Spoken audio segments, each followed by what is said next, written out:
This is your Deepwater Horizon weather update for May 24th. We're looking at a satellite imagery from Sunday afternoon, and we are still seeing much of the oil offshore from Pensacola. So Florida is still looking good for this weekend. And as of Tuesday morning, tomorrow morning, we're going to see a trough of low pressure begin to scoot into the southeastern United States.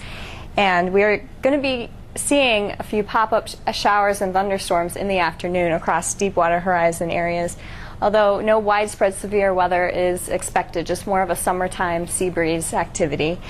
And winds for the next couple of days are going to remain favorable for deepwater operations, pretty light and variable. The oil should not be drifting towards the state of Florida through the next 72 hours.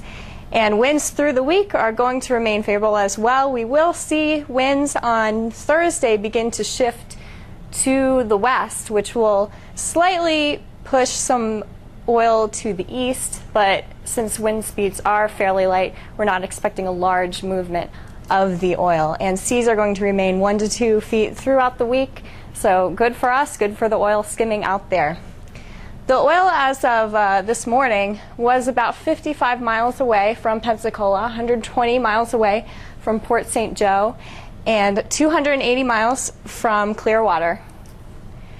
And the trajectory for Tuesday and actually Wednesday is going to remain mostly unchanged in reference to the state of Florida, sticking around 30 to 50 miles offshore. And as for the model forecasts in terms of the loop current, things are still looking pretty good. The oil, most of the oil is staying north of the loop current.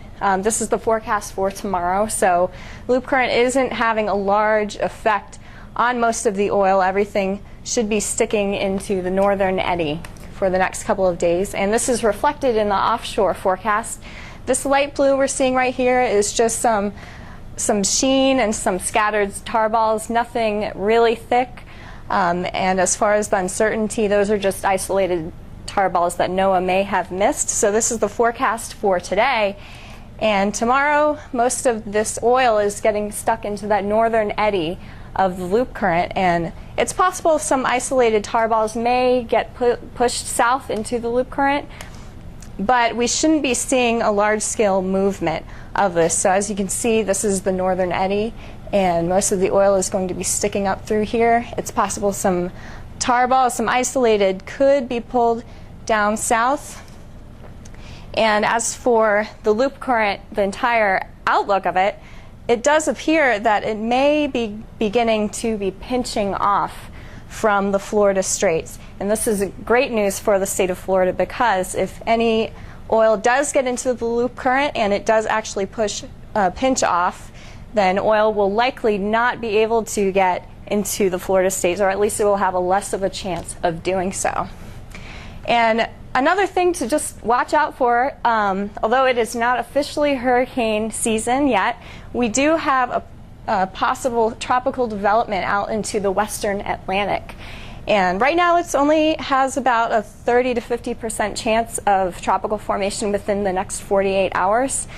But we are watching it, and as for the forecast, even if it does develop, it's expected to drift slightly to the north before swinging out back into the Atlantic, likely not affecting Florida or the rest of the United States.